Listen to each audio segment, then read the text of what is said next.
Governments must give up investing in coal, gas, and oil, and they must do it now if the world is to stay within safe limits of global warming. That's the strongest warning yet from the International Energy Agency. But is it achievable? And what are the challenges ahead? This is Inside Story.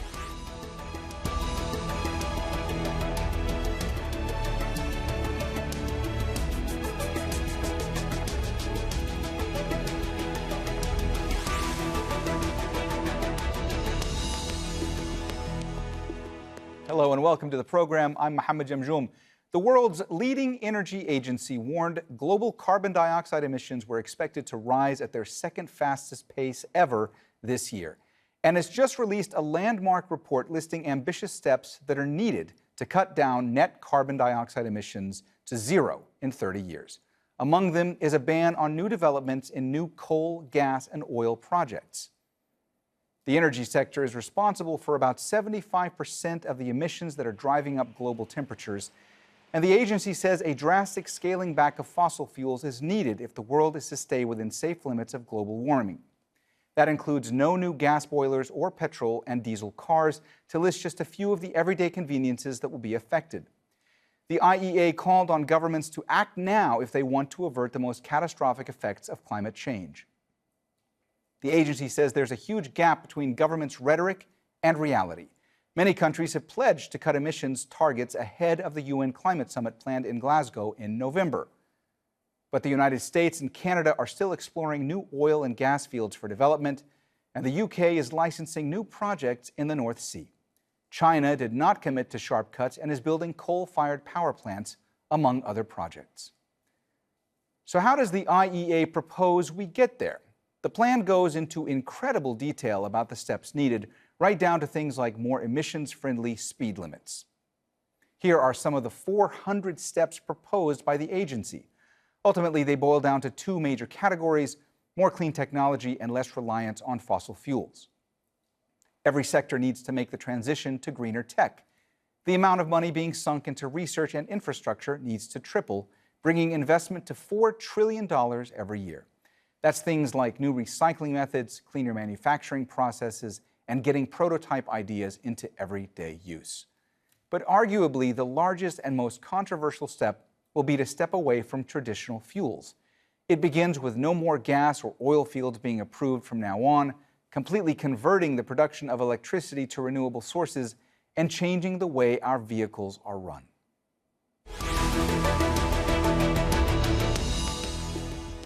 All right, let's bring in our guests. In Copenhagen, Mads Flarup Christensen is Executive Director of Greenpeace Nordic. In Bern, Switzerland, Cornelia Meyer is an economist and oil and gas specialist. In New Delhi, Chandra Bhushan is CEO, International Forum for Environment, Sustainability and Technology. A warm welcome to you all. Mads, let me start with you today. These types of recommendations that are being outlined in this IEA report, obviously, we've heard some of them before from academics and from environmentalists, but how significant is it that this is now coming from the International Energy Agency? But it is significant, and I'm tempted to say that finally IEA also gets it right, because as you say, this is what we've heard consistently over the last decade from many sources.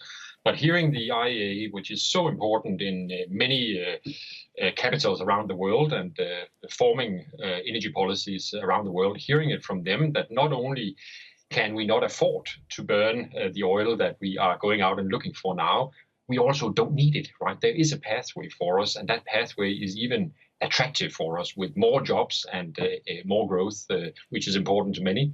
So of course, this is groundbreaking news.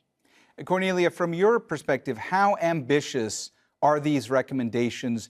Do you believe that they are achievable? And what kind of investment is going to be needed in order to transition away from fossil fuels?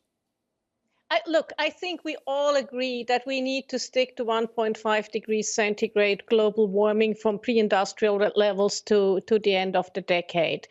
But these are really very, very ambitious targets. And I just look at the financeability, because it would take $2 trillion a year up to from now, $2 trillion a year in energy infrastructure to $5 trillion a year.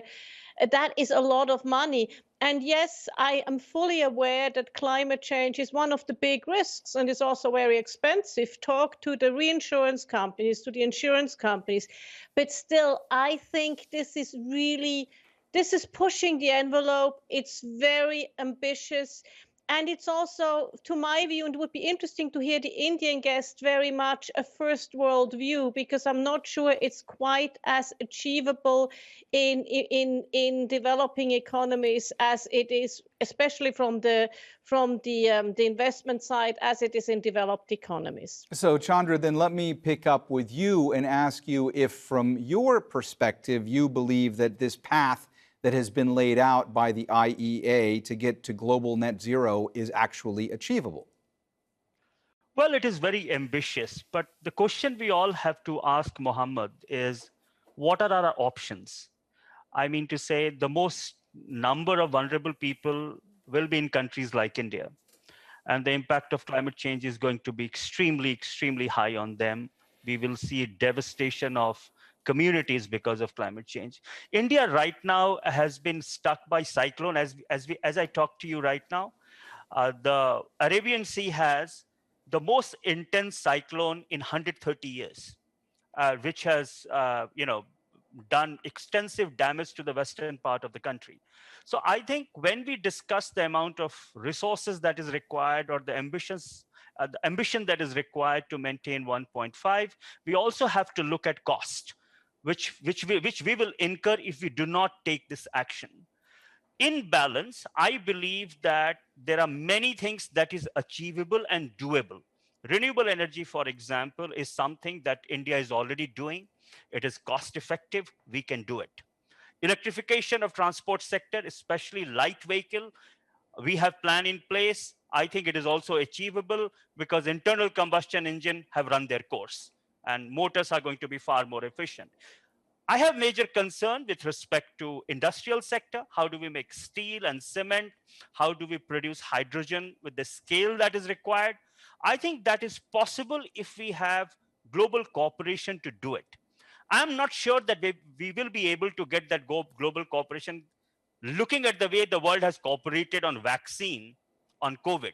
So there is a question mark, but I think that we will have to give it a try. If we don't, the cost of not doing it is probably much more higher than the cost of doing it. Mads, I saw you nodding along to some of what Chandra was saying, so I want to get your reaction. But I also want to ask you about the fact that, there are so many world leaders who've been making these pledges to get to net zero emissions by the middle of this century. And I want to ask you if you think that they have actually come to terms with what kind of massive transformation has to happen in order for this to really get off the ground, for this to be achieved? Well, that's a very difficult question to ask when you look at more than 200 different countries right around the world. I think some world leaders have, and I think others have not, and certainly some that have very difficult to see how it's even possible, right? But I think the optimistic view on that would be that we already now see some countries taking steps that are in line with the Paris Agreement. And those steps, the country I'm in, Denmark, a few months ago, took the decision aligned with what the IEA main recommendation is to stop new licensing round for oil and gas in our territory, following the examples of many others. Obviously, this is much easier to do for some countries than for others, no doubt about it, right? And it will be super challenging. But I think what this report shows and many other reports shows is that it is now primarily a matter of political will, right? I think one of the things that the corona crisis has shown us as well is an ability also to invest in needs in crises. And if we can transform that ability and that willingness from the corona crisis into the climate crisis, I think we stand a very good chance of actually meeting these needs. But obviously, the world is very different depending on where you see it from. That's why it's particularly important that in my part of the world that we go even faster than what the IEA is suggesting here. Cornelia, one of the recommendations made by the IEA is that no new oil and gas fields be approved for development. That's something that Mads was just mentioning a couple of moments ago, especially beyond projects that are already committed as of 2021. I want to ask you, from your vantage point, how realistic that is. Well, I think it's again, it's very ambitious, and I just don't see how we can get there without the lights going out. And I'd like to, if I may, take it one step further. Again, I'm fully committed to the 1.5 degrees centigrade. But I see a lot of commitments that are being made, and I see not everybody walking the talk. I mean, it will be very hard, let's say, for India, in due respect to our Indian guest here. I see it very hard when I look at how the Chinese energy system is set up to really get to this zero hydrocarbons.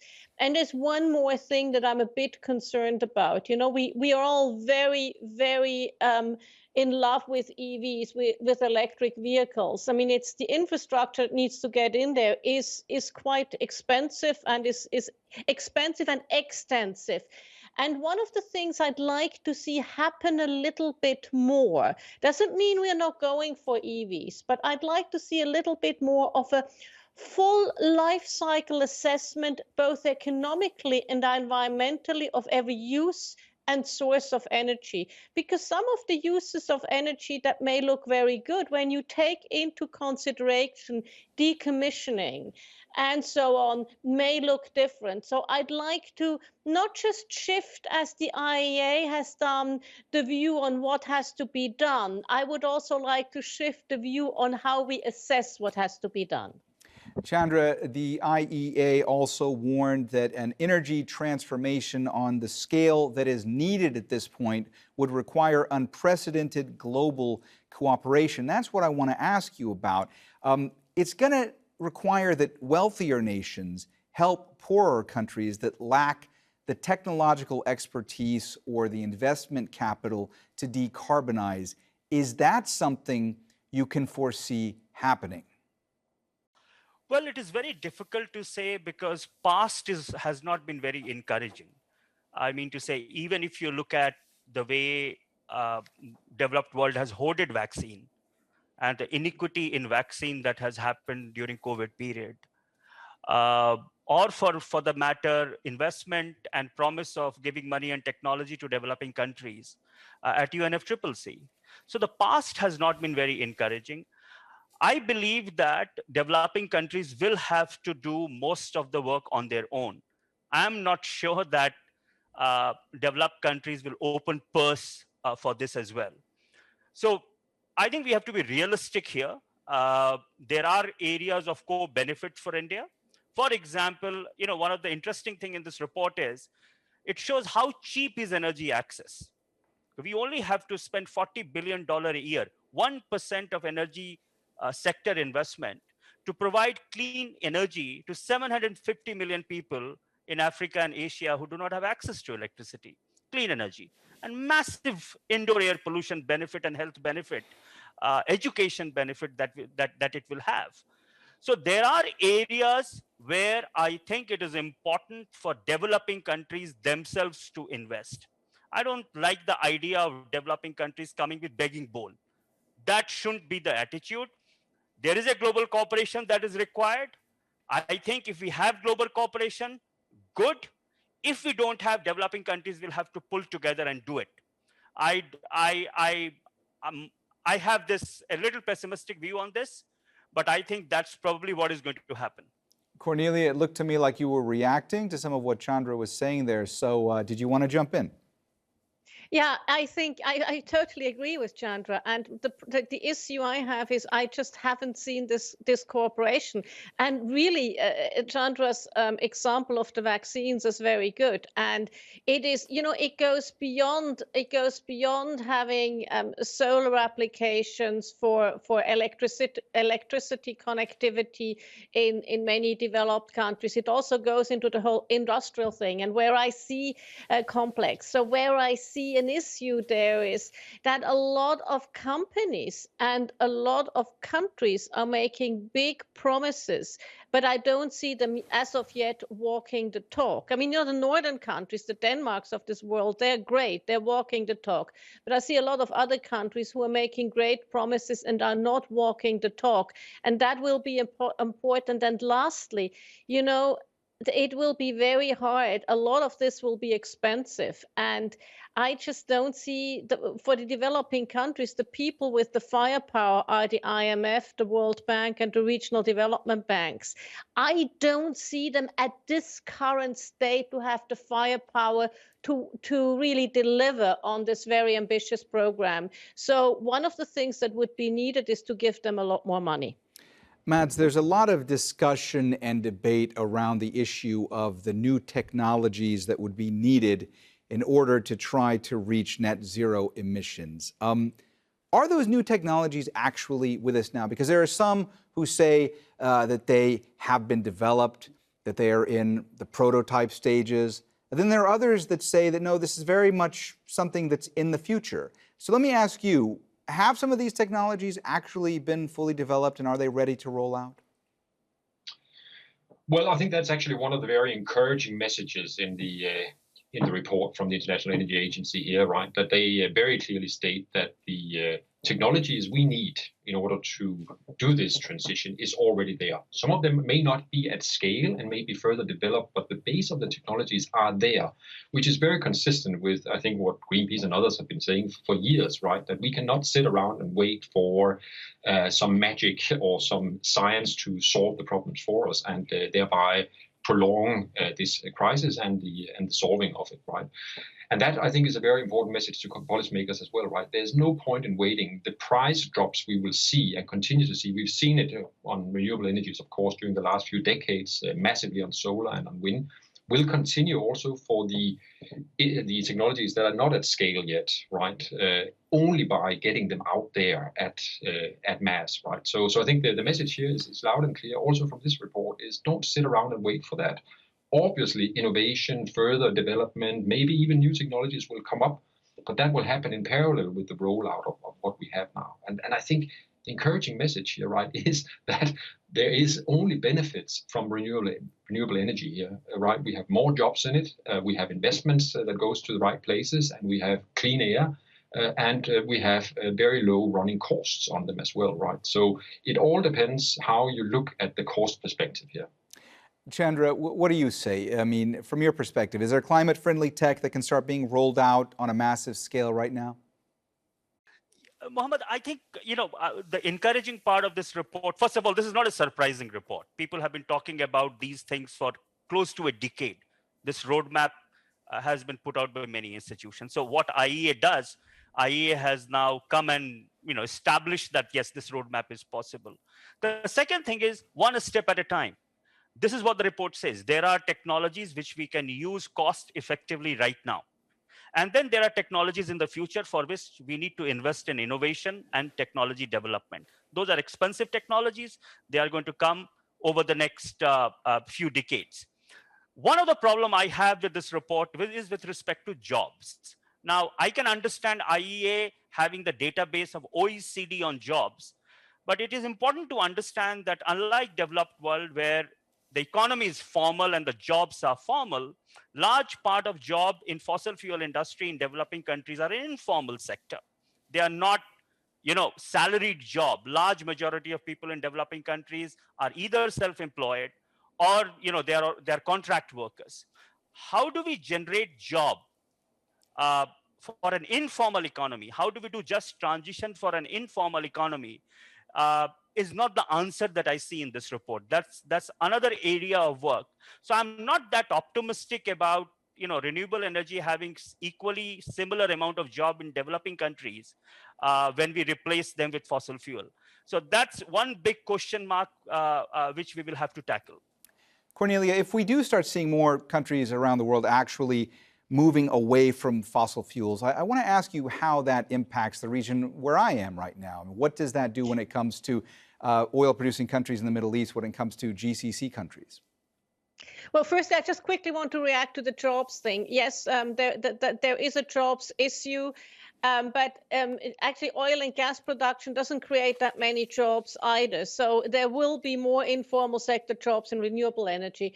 But looking at our region, at GCC, yes, it is still very dependent on oil and gas.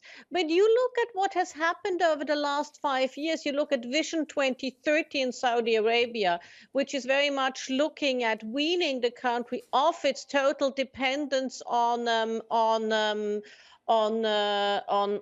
fossil fuels. Then you look at other things like Abu Dhabi, which also has really been on the forefront of renewable energy. So in many ways, I would say yes, they are trying to work on it, but it will be a very difficult transition, which is where I also say the report is a bit lacking, because when you talked about green hydrogen, I wouldn't fully discard what can be done with oil and gas.